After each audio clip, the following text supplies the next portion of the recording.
A quantidade total anual dos produtos eletrônicos exportados atualmente pelo Japão é de aproximadamente 110 bilhões de dólares. E o setor é o segundo maior produtor de renda depois das exportações automobilísticas. De aparelhos de uso diário até sistemas para a sociedade, enormes quantidades de aparelhos semicondutores são utilizados em todos os tipos de equipamento. A metade da produção mundial de semicondutores é feita no Japão. No entanto, logo depois da Segunda Grande Guerra, o Japão não conseguia nem fabricar suas próprias válvulas.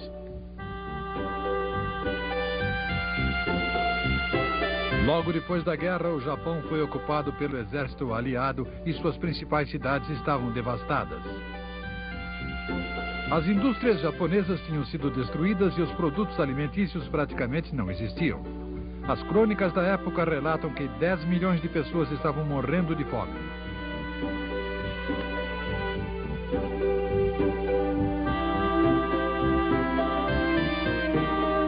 Com tanta gente procurando comida, muitas fábricas transformaram suas instalações em hortas. Esta é a fábrica da Toshiba em Kawasaki, logo depois da guerra. Muitos industriais foram responsabilizados por terem fornecido materiais durante a guerra e demitidos de seus postos. As fábricas passaram a ser controladas pelos sindicatos de operários que se formaram no pós-guerra. Passo a passo, o Japão começou a superar a confusa situação deste período.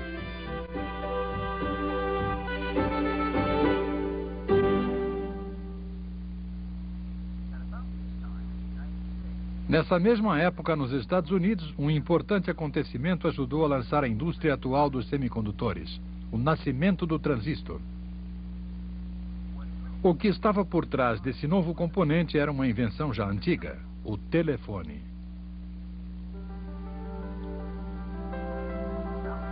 Alexander Graham Bell, que inventou o telefone no começo deste século, fundou a American Telephone and Telegraph Company. Para transformar a voz em impulsos elétricos e enviá-los para lugares distantes, era necessário colocar os cabos telefônicos em todo o território dos Estados Unidos. A incessante demanda das pessoas que queriam falar com outros lugares foi um estímulo para a rápida expansão das redes telefônicas. A rápida expansão do telefone teve como resultado lucros imensos que proporcionaram financiamentos suficientes para desenvolver outras tecnologias inovadoras. No começo havia operadores que faziam conexões manuais para que as pessoas pudessem conversar. Para poder transmitir a voz a lugares ainda mais distantes, foi inventado um tubo a vácuo que amplificava os impulsos. Assim, as redes telefônicas alcançaram uma maior perfeição. O tubo a vácuo, no entanto, teve vida curta. Em 1936, os laboratórios Bell começaram a pesquisar o mecanismo que pudesse substituir o tubo a vácuo. No fim de 1947, os pesquisadores obtiveram sucesso ao amplificar os impulsos de voz utilizando um aparelho sólido feito de germânio. Era o nascimento do transistor. No ano seguinte, em junho de 1948, os laboratórios Bell anunciaram sua descoberta deste excelente amplificador baseado no germânio. O anúncio despertou muito interesse entre os especialistas da área, mas o grande público não deu atenção a esta importante descoberta.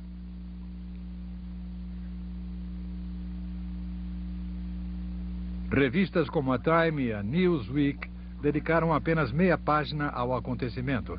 O artigo do Times disse simplesmente que quando duas agulhas são colocadas em cristais de germânio, tem início um processo de amplificação e que o nome desse novo componente era transistor.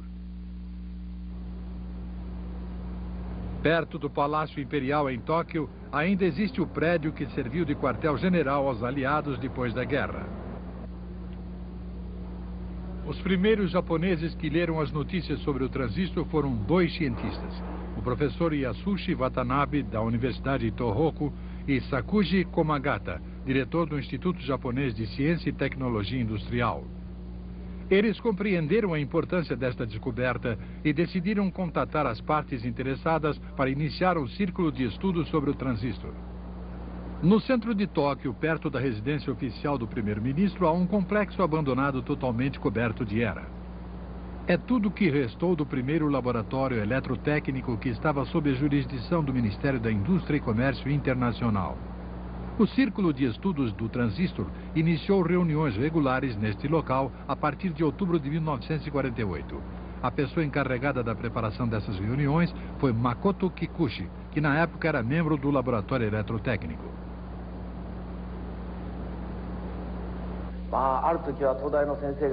Uma vez um professor da Universidade de Tóquio veio dar uma palestra. Queríamos nos concentrar em um dos pontos e lhe pedimos para que explicasse aquele assunto um pouco mais. A sua resposta foi: nem eu mesmo entendo isso muito bem.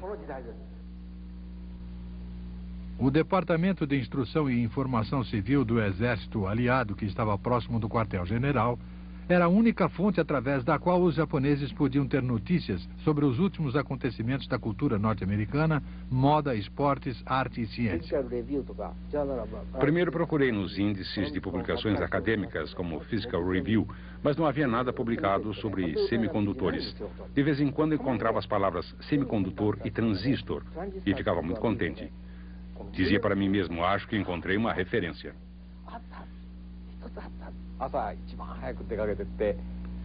De manhã, eu era a primeira pessoa a chegar ao escritório e assim tinha a última edição de Physical Review só para mim. Passava a manhã copiando os artigos à mão. Aqui está uma das cópias que eu fiz naquela época. Como o papel era artigo raro, tudo está escrito em caracteres pequenos. Copiei tanta coisa que daria uma pilha de papel de 2 metros de altura. No início, copiava apenas as coisas importantes, mas depois comecei a ver coisas que não conseguia ainda entender sem ter o texto todo. Por isso, decidi começar a copiar os textos completos. Com base nos poucos dados disponíveis e sem terem um material adequado, os cientistas japoneses começaram a realizar seus próprios testes deste desenvolvimento americano, utilizando métodos caseiros.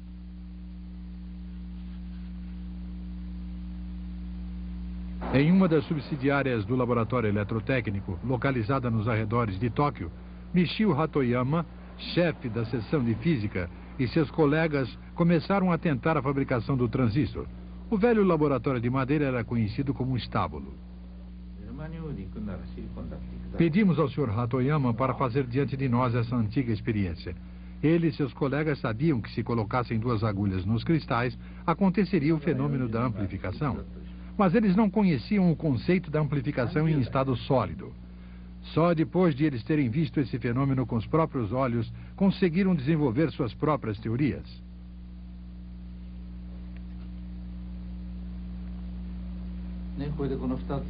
Então, essas 2 agulhas foram colocadas bem próximas. Elas foram unidas assim. Isso é um pouco alto, não é? As agulhas não se tocam. Não, elas estão se encostando. Tudo que eu tenho que fazer é aumentá-las. Makoto Kikuchi testou esse transistor experimental. Se as pontas destas 2 agulhas estão muito afastadas uma da outra, o fenômeno não acontece. De qualquer forma, temos que colocá-las juntas. O que eu fiz foi instalar um microscópio, colocar as agulhas e depois ligá-las a um circuito elétrico.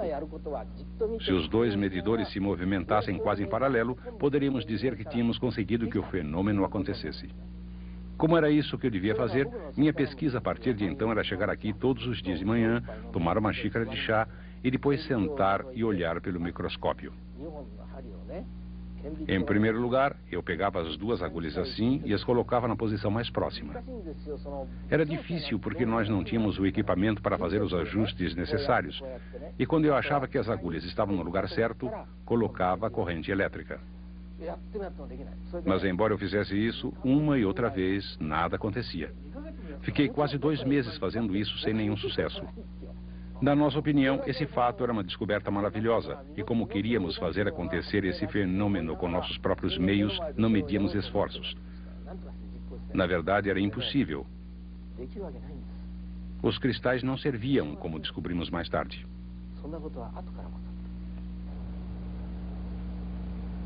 Uma das principais razões que permitiu que os laboratórios Bell produzissem um transistor foi o fato de diversos especialistas já terem feito o trabalho inicial que serviria de base para o desenvolvimento do transistor.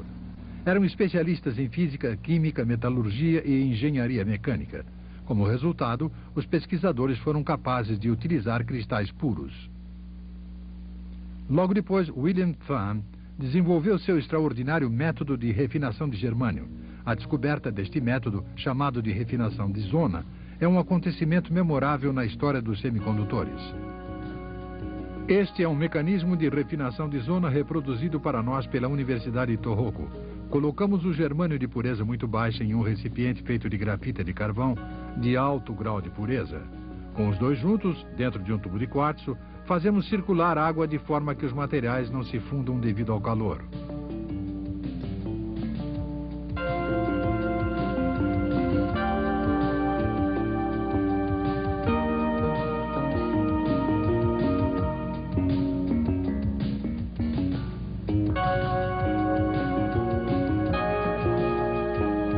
Este mecanismo funciona como um enorme forno de micro-ondas. Quando a corrente elétrica de alta frequência enviada a partir daqui passa pela bobina, o germânio que está dentro derrete e as impurezas flutuam na superfície do líquido. Neste estado, se movimentarmos devagar o recipiente para a esquerda, as impurezas se movimentam para a direita. Enquanto a bobina de aquecimento empurra as impurezas para a superfície, elas são desviadas para o canto direito. Depois, se retirarmos o canto direito, o que fica são cristais de alto grau de pureza. Assim, através do desenvolvimento da tecnologia de refinação de zona, tornou-se possível pela primeira vez fazer cristais de germânio praticamente sem impurezas. Este é Gordon Till, especialista em cristais dos laboratórios Bell. Foi ele quem definiu que o material semicondutor para os transistores tinha que ser cristais simples. Esta é uma experiência de Gordon Till. Ele trabalhou na base da tentativa e erro. Como era impossível manter estável a temperatura do forno, os cristais não se formavam uniformemente e acabavam parecendo um monte de cenouras deformadas. Finalmente, em 1948, foi possível fazer cristais simples e uniformes.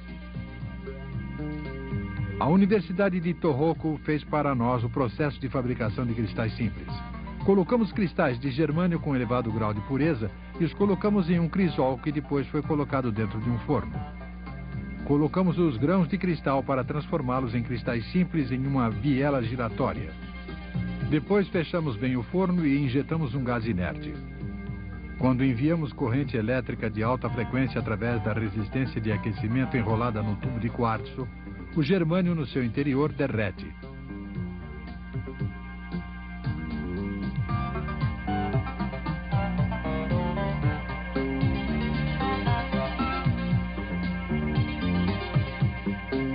Uma vez que o germânio derreteu completamente, fazemos com que os cristais pequenos entrem em contato com a superfície do líquido enquanto os fazemos girar. Se houver algum erro em relação à temperatura da superfície do líquido, a velocidade de rotação dos cristais pequenos ou a velocidade em que a biela rotatória é levantada, o procedimento não terá sucesso. Se a temperatura for muito alta, os cristais derretem e, se for muito baixa, criam uma crosta. Em 1954, formou-se o Departamento de Eletrônica no Laboratório Eletrotécnico para ampliar o conhecimento existente no Japão sobre semicondutores através de pesquisa aberta. A tarefa dos dois jovens pesquisadores foi, em primeiro lugar, purificar os cristais e depois tentar transformá-los em cristais simples. Isso foi algo revolucionário. O que estávamos tentando fazer era criar uma tecnologia para fazer cristais de um grau de pureza incrível. Isso tinha de ser feito retirando as impurezas existentes dentro do germânio. Nem nós, nem ninguém no Japão tinha experiência nessa área. O forno a vácuo para a fabricação de cristais foi muito difícil de fabricar, mas se não fôssemos capazes de manter a margem de erro da temperatura do germânio fundido dentro de um limite de 1 grau, os cristais não se formariam adequadamente. Se a temperatura ficasse muito alta, ao se mergulhar os cristais pequenos vindos de cima, eles derreteriam. E se a temperatura fosse muito baixa, eles solidificariam e endureceriam, o que também era um mau resultado. Portanto, controlar a temperatura é extremamente importante.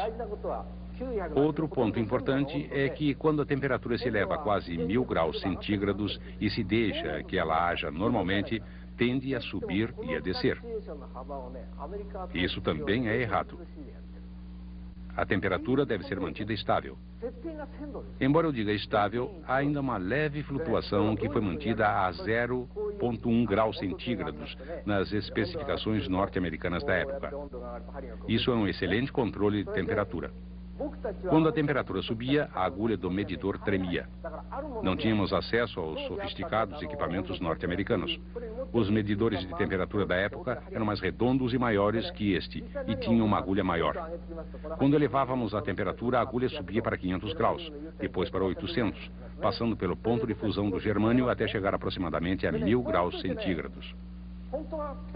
Nesse ponto, abaixávamos um pouco a temperatura. Mas, como podem ver, esta agulha mede de 1 em 1 grau. Portanto, uma medição de 0,1 graus não pode ser determinada. Por esta razão, fomos mal sucedidos em todas as nossas tentativas de fazer cristais. Foi então que colocamos um espelho na base da agulha e, quando colocávamos uma luz sobre ele, a luz refletida era refletida na parede. Se conseguíssemos controlar o lugar em que o reflexo aparecia na parede, se a área de luz se expandisse, a exatidão teria melhorado. De qualquer forma, como parecia ter se tornado maior, tentamos fazer essa experiência. Essa experiência teve bons resultados. No começo, a luz refletida batia no canto do forro, lá naquele ponto. Como eu era o encarregado de fabricar os cristais, tentava qualquer tipo de experiência. O Sr. Denda estava abaixado aqui porque o puxador que modificava a temperatura estava situado aqui mesmo.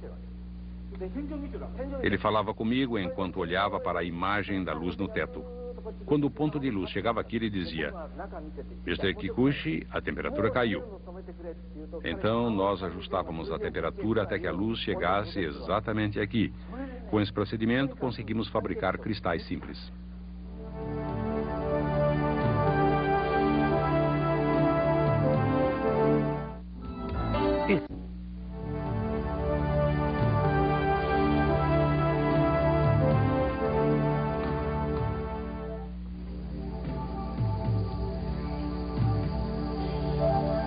Em 1955, quando foi fundado o Instituto de Pesquisa de Comunicações Elétricas na Universidade de Tohoku, foi designada uma sala para o Dr. Junichi Nishizawa, que era um professor assistente. Entretanto, como era pequena, a sala foi dividida em 2 níveis. O Sr. Nishizawa filmou este laboratório com uma câmera de 8 milímetros. Com frequência, os pesquisadores caíam desmaiados depois de terem batido a cabeça nas vigas. O laboratório de Nishizawa era conhecido como o submarino. Um transformador gigante do qual saíam 3 grandes cabos dominava a sala.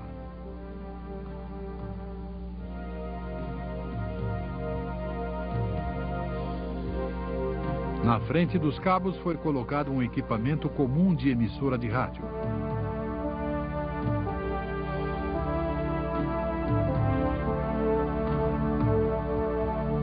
Este é um oscilador gigante feito pelo pessoal do laboratório, construído completamente com peças rejeitadas que eles reuniam. Como não conseguiram resistores que poderiam suportar grandes correntes, utilizaram placas quentes.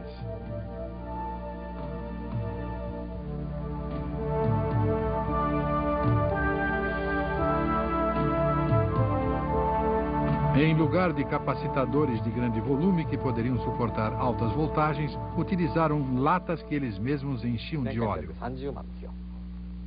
A verba que tínhamos para um ano era em geral de 300 mil ienes. Com essa quantia, compramos as peças e montamos o oscilador. Depois, tudo o que precisamos fazer foi feito com muito esforço e sem gastar nada. Passamos por maus momentos, como, por exemplo, tomar um choque elétrico e desmaiar. Quando me lembro disso, fico surpreso por nenhum de nós ter morrido em um desses acidentes.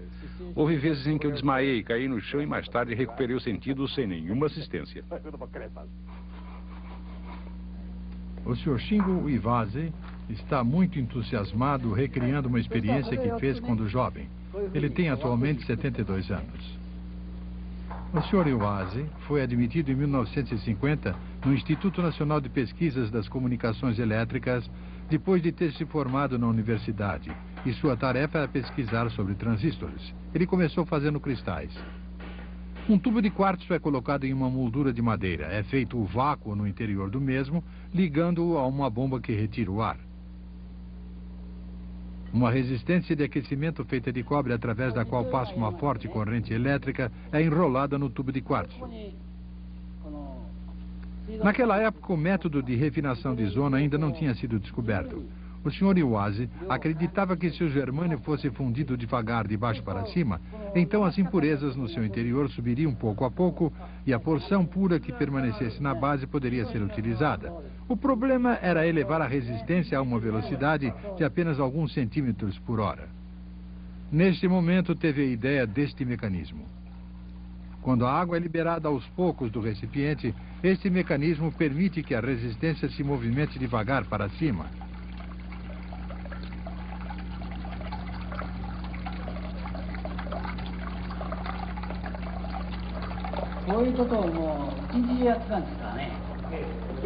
Naquele tempo as coisas eram diferentes. Não tínhamos o golfe para nos distrair. Eu trabalhava praticamente o dia todo nesta experiência. Mas como era algo novo, era extremamente interessante e eu estava completamente absorvido pelo trabalho.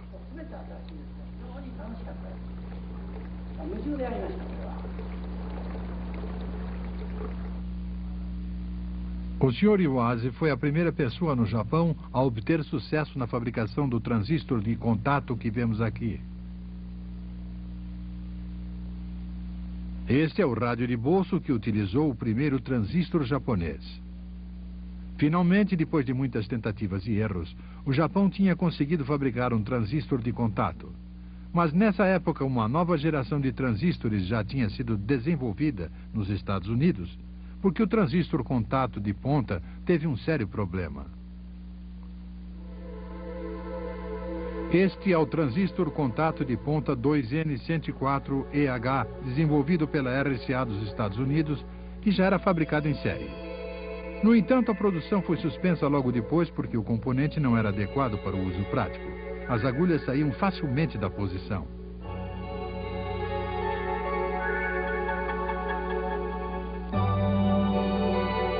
Tentaram fixar as agulhas com resina. Este é um produto para teste de fabricação envolto em plástico. Através da resina transparente podemos ver duas agulhas contatando os pequenos cristais de germânio. Entretanto, devido às mudanças de temperatura, a resina expandia e se contraía, e as agulhas acabavam ficando fora da posição. Finalmente, a RCA abandonou a produção em série do transistor.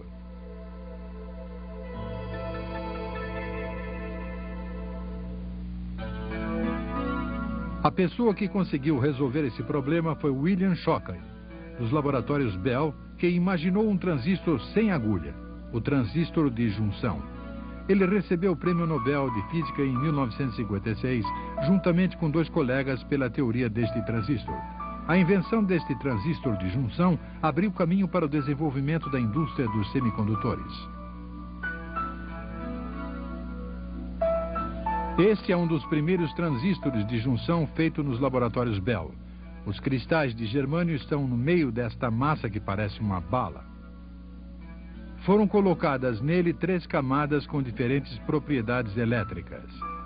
Muitos técnicos se esforçaram ao máximo para colocar em prática a teoria de Shockley, mas os primeiros a consegui-lo foram os pesquisadores de cristais. Gordon Till descobriu então o transistor incrementado, um método de fabricação de transistores enquanto colocava cristais simples.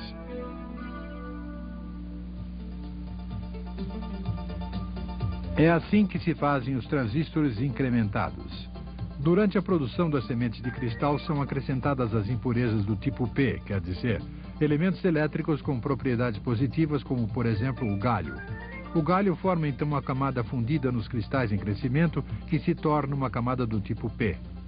Depois de 10 segundos, são acrescentadas impurezas do tipo N, tais como o antimônio, de forma que uma camada do tipo N cresce embaixo da do tipo P. Os cristais formam então um sanduíche NPN. Estes são os grãos de cristal que foram realmente colocados. Depois de esfriarem, os cristais são retirados. No meio desta massa forma-se uma camada do tipo P. Ela é cortada cuidadosamente em fatias. Quando colocamos na horizontal uma dessas fatias, aparece uma linha branca.